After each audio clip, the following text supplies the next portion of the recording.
Hi besties, welcome back to another girl talk. As you can see, I have a very special guest with me today. Maru Lee from Suburb Talks. Y'all know her, you love her. Maru and I are like naturally girl talky people. Like we've just had so many late girl talk moments. From the first night, we I'm talking.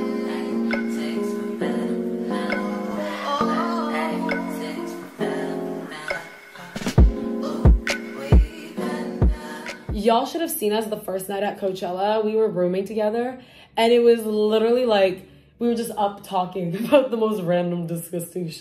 Like other people up because we were like talking to like super late. And we bonded so quick. We did. That was so fast. Right? Wasn't it so cute? But I've been wanting to do another girl talk because you guys love the girl talks. And then I was like, what a better person than to have with me is this queen. She's CEO of Girl Talky Things. We're just gonna vibe. We're just gonna chill. We're gonna talk. And if you guys like these videos, make sure to let me know and I shall do more. I need to loosen up a little. Why am I nervous? Why are you nervous? It's because you're pretty big on YouTube and I'm like, I'm not that big on YouTube. You guys are bigger than me on YouTube. I like to talk too. I'm with the Sahar. Okay, the fact that you think I'm like the Sahar, that's like so crazy to me. To me, I'm like, I ain't shit. Dude, the first thing this bitch asked me, she was like, you know how fucking famous you guys are? You said something like that, right? Yeah. And I was like, you're like the one that's like the TikTok girl, like. Y'all's views versus mine. I'm like, you guys are Suburb Talks. This is from our friend Dahi.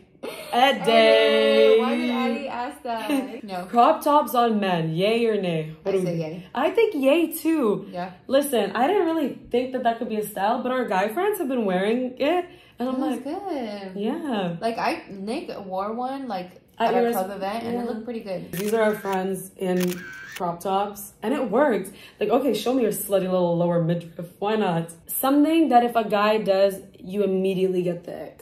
There's a lot, so I don't know why I have to think about it. When they can't handle their liquor. That's such a good one. A man who can't handle his liquor. When a man is sloppy when he's drunk, you have to like take care of him. Like, bro, like. One time, you can have that. You're allowed one time. Yeah, but like constantly, you don't know what your limit is. I feel like that is an ick. It is icky, right? Okay, guys who don't like cute things bother me. Like, if you can't appreciate something cute, like you feel like you're too masculine. And just like guys who like feel too like they need to prove that they're masculine. One time I jokingly called this guy a bitch. Yeah. And he was like, what the f did you just call me? Okay, getting overly mad over like stupid shit, that's really ugly too. Like, right? When a guy, I guess, like constantly tries to fight people for no reason. Cause like one of my exes was like this. He would constantly just fight people for no reason. That's ugly. That's very super ugly. I hate that shit. And other things like just when they're kind of rude to waiters and stuff. Oh, that's an ick, yeah. Yeah, one time I was like out with this guy and he like spoke the language of the waiter and the waiter didn't like speak English. I knew that they spoke the same language and the waiter was such a sweet little man. Like the sweetest little angel ever. We just couldn't communicate with him. And he was acting so rude instead of just speaking. Yeah, instead of just speaking his language to him so that it was like, we could all be fine, you know what I mean? It just like, I was like, wait, what the f? So he knew his language and he still didn't do it? Yeah, like that's so weird. No, that's like so, when you have like immigrant parents, I feel like you have such a soft spot for like immigrants and like stuff like that. Like whenever I see someone who like kind of reminds me of like my parents, my heart like breaks for them and I'm like, I'll do extra steps to like help them out. Yeah. You don't look cool when you're mean. You don't look cool when you're like being disrespectful. Like you just, ugh.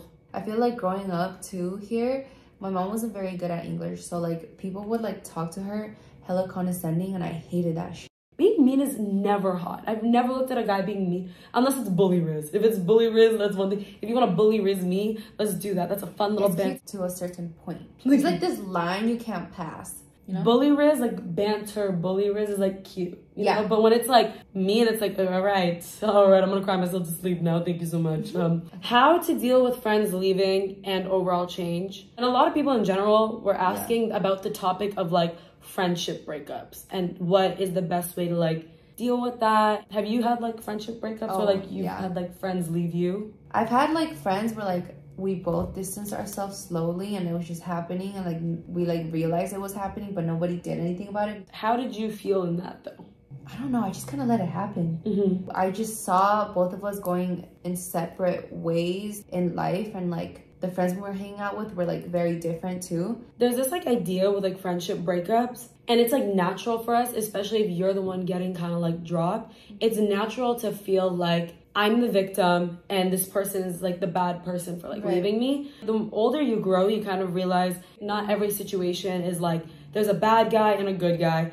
Some friendships like just have an expiration date, and that's okay. Like, people are meant to be in your life for seasons, and not every person you meet is going to be the best friend for the rest of your life, and that's okay. It's natural to feel sad. It's okay to be upset, but no one has to be a villain. There's going to be times where someone doesn't serve a purpose in your life anymore, and there's going to be times you don't serve a purpose in other people's lives anymore. My one thing I will say is do not beg someone to be in your life if they don't want to. So if your friends are leaving, our natural instinct is to kind of be like, no, why are you leaving? Like, blah, blah, blah, blah, let me try to fix this. But you can never have a happy friendship, a happy anything, if you force people who don't want to be in your life to be in there. And then you're also going to be putting up with a lot of bullshit because you're scared to lose them now. Change is good. Do not be scared of change, but it's natural to feel sad. You're not the bad guy. They're not the bad guy. We're all just humans. Sometimes there's bad guys. Your shit friend group from before, they're terrible. My Coachella weekend with her, I told her everything. She told me all the tea. I was like, these people are psychopaths. Yeah. If you're watching this, you. Yeah, for real. Fuck all of you. I'm an introvert, so I want some tips to gradually grow out of my shell and become more confident, be more outgoing, and work on my social skills. I truly believe there is no growth in comfort. I don't think that you will ever grow and do better. It's very easy, so easy, beyond easy to take the comfortable route, stay in your safe zone, stay in your comfort circle. The most we've grown is from the hardest shit we went through. I used to be way more shy than I am now. I feel like now I'm still a little shy, but I feel like I'm better at like talking to people. Yeah. And that's because I constantly like push myself to go out with like the boys and like meet new people. That's how I met Sahar actually. Literally practice talking to people by like pushing yourself to go out there and like meet strangers. Go out to the bars. Like, I also think of getting out of your shell and like being comfortable speaking to people is getting comfortable with yourself and getting comfortable with who you are as a person. Because once you learn how to like love yourself and like love your little quirks and like love your own company, I feel like it's so much easier to speak because it's like, I'm so sure of myself and I like myself, so I can talk to you because I like me. You know what I mean? Like, also, get a job. I'm being so serious. Like, get a job working in the public. Prior to my first job at McDonald's when I was 15, I did not talk. And then when I got my first job, it was like I had to talk.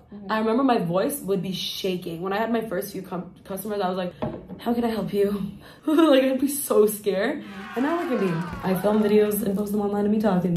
They said growth. But something I got into as a hobby was like going to the gym, but like that really helped with my confidence. So like I agree with what you're saying. Yeah. What are your thoughts on people who constantly bring up their anxiety and or depression, and how can you help that person, or how should you react to it? Anxiety and depression and stuff, it's super valid, and it's really important that when someone comes to you about that stuff, you make them feel heard and make them feel like understood. And if you yourself are going through this, no one can tell you how you're feeling. A lot of people, you might hear like, oh, but your life's so easy, you should be happy, you should whatever. That's not how it works. That's not how mental health works at all. But I do think there needs to be sort of like boundaries to the extent that you carry from other people and their mental health. Sometimes I feel like constantly hearing about other people's mental health problems, it takes like a toll on the person who has to like listen to it. Yeah, no, I totally agree. That's like the thing of trauma dumping, because I've been on both ends. Like, I trauma dumped and like I've been trauma dumped on, and sometimes it's like too much to take in. Just be like considerate of the other person, you know? Make sure they're in a good headspace too when like listening. If you are feeling unconfident or questioning your body, how do you deal with that? I struggle with body positivity and would like to know how you deal with that. I'm someone who struggles with this a lot. I have very bad body dysmorphia. I have very bad face dysmorphia. I don't think I really know what I look like, and I constantly feel like really like ugly and gross and stuff. But the most important thing that I did was I had to learn to like disconnect my worth from like my looks. I know I don't necessarily have like the like ideal body type, like whatever, but like I had to kind of just realize I'm like, I think I'm more than that, and I need my confidence to be based around like who I am as a person. Like now my confidence is more from like, I think I'm very funny, I think I'm good at speaking, I think I'm very motivational. And when I started kind of putting my worth into that, it kind of slowly translated into me feeling like good about myself as well. Yeah, that. But also with me, on top of that, Going to the gym really helped me because, like, honestly, exercising just makes you feel good. But, like, the fact that, like, you keep pushing yourself going every day, like, makes you feel good about yourself. Like, oh, I'm really pushing myself.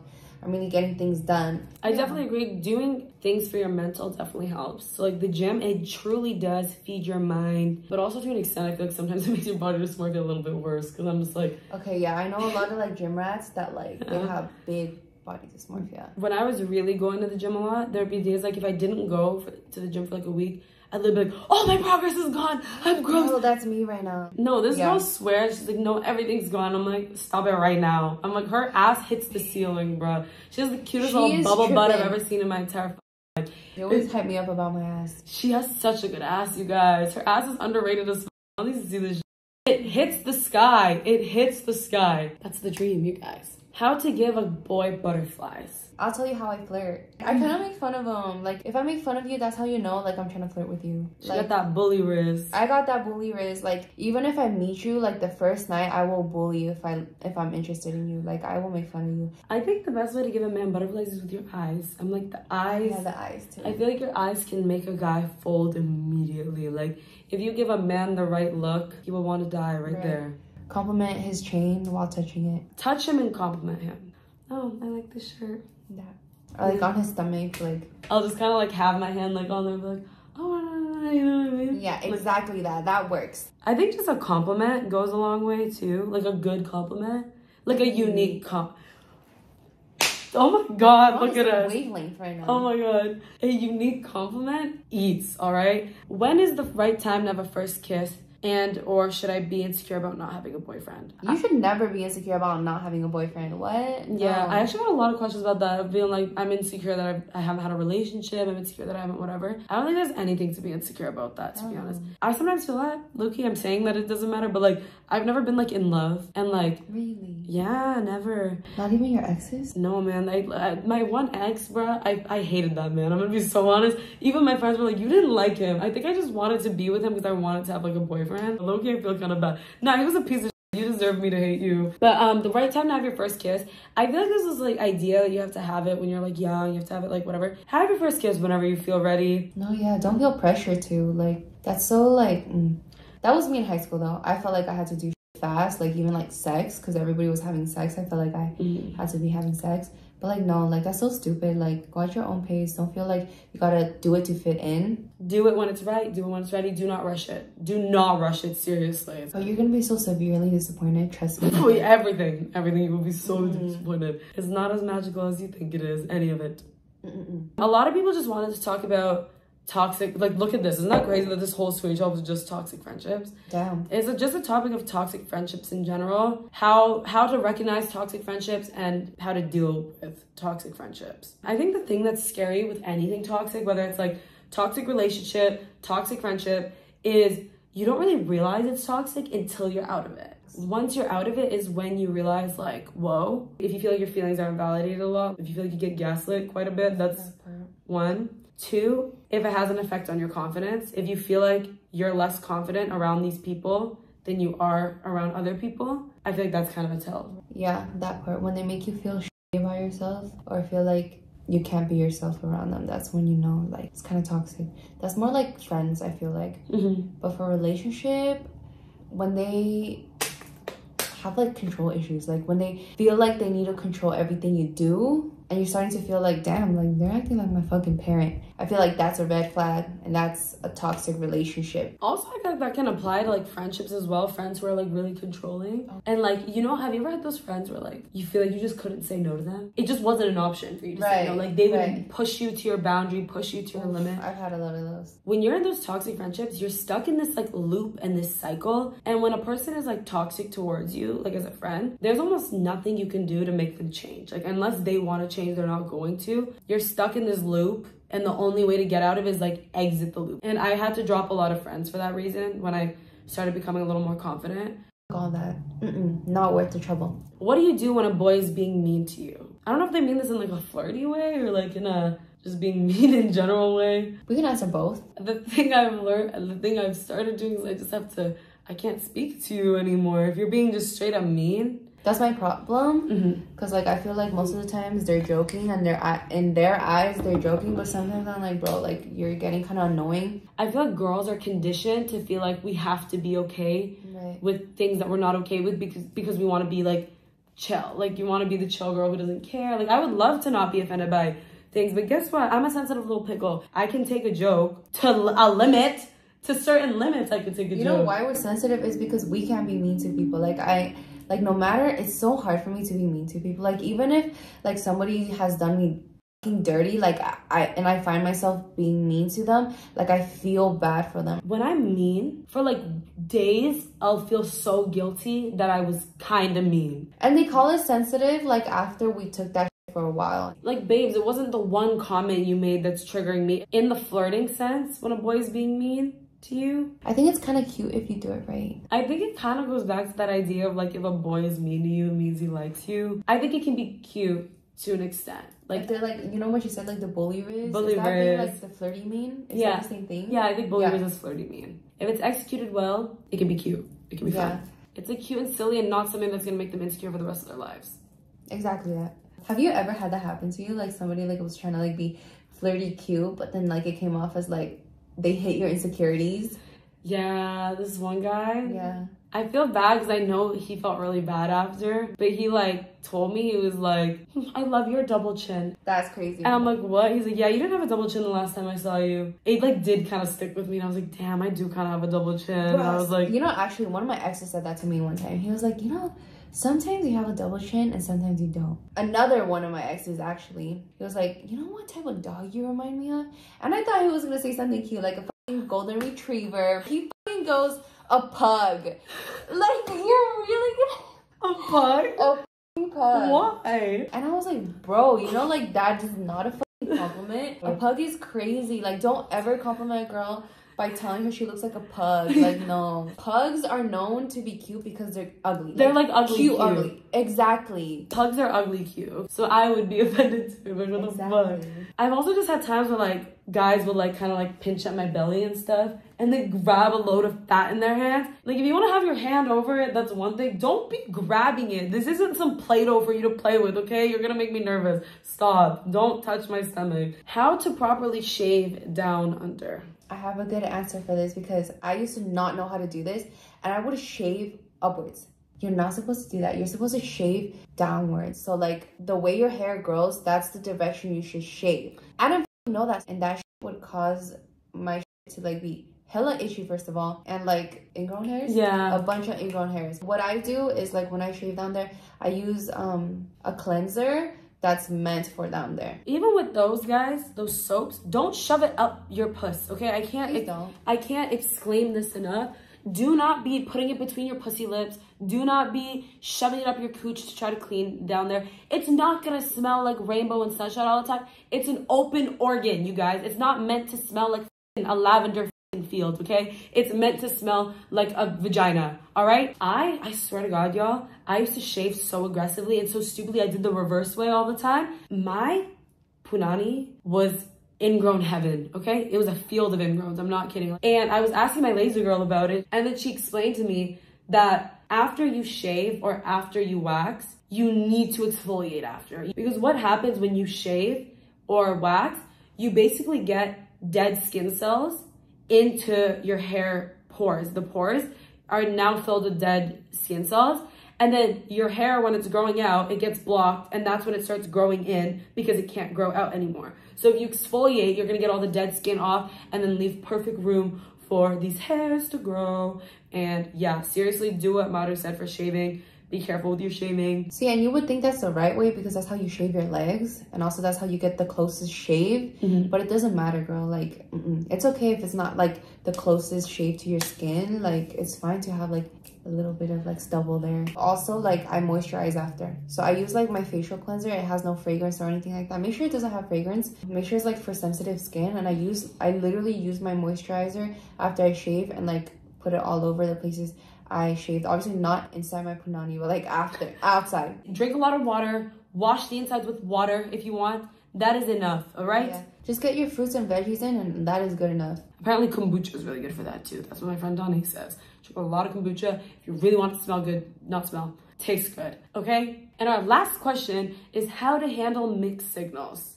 Mixed signals are basically them not being interested in you. Like, if you're getting mixed signals, that person is not that interested, move on to another person. There's like so many other people out there. Mixed signals means no. Yeah. If a man likes you, why would he ever try to put that in jeopardy? Like, if a guy genuinely really likes you, he will not want you to be that confused. Like, he's not gonna let you feel like he's not interested in you, you know? If a guy likes you, you will definitely feel it and you won't be questioning it. There's this one guy I'm kind of talking to right now. Bruh, like, with him, I just, like, this is the first time in so long I felt very much like, I know he likes me. Like, I know it. I know it. And like the feeling is like mutual. Do you know what I mean? And like it's like he never lets me question that he likes me. I feel like if a guy likes you, he'll know. If he doesn't, you'll be confused. So yeah, I've been through that. Girl, not worth it. Basically, if you feel like someone is constantly giving you mixed signals and not letting you feel secure, just take that as he doesn't like you enough, babe. He might not like you enough for like hooking up. He might like you enough for flirtation. He might like you enough for these like little things. But odds are he does not like you enough to want to be with you of some sort. What are mixed signals? When their communication is inconsistent, that's one. I think inconsistency just in general. Their interest in you is inconsistent. Them hanging out with you inconsistent. Them talking to you inconsistent. Guys, when a guy likes you, I promise you, he's gonna make it known to you that he likes you. If you're the type that you want a relationship where like a guy's very like doing certain things and he's not, just take that as like y'all aren't compatible enough, friend, right? So that brings us to the end of the video. Shout out Maru for coming. Thank you so much for doing this. Sahar. If you guys liked her on, please let me know and we shall obviously do more videos together. I loved having her on. She's one of my favorite humans ever. And y'all, listen, as someone, I've gotten to know Maru very well. She is genuinely one of the sweetest people ever. Oh, sorry. She's genuinely one of the sweetest people ever. One of the kindest hearted people ever. And she's amazing. And please support her and everything she does. The way you guys see her on Suburb Talks, the way she is on socials, is like truly how she is in person. She is like such a real human. One of the most morally inclined, morally straight people I've ever met in my entire life. She has a very good head on her shoulders. And yeah, so we love her. Please show her all the love and support. And thank you for tuning in. Let me know if you guys like this. What else you guys want? Thank you guys. Bye.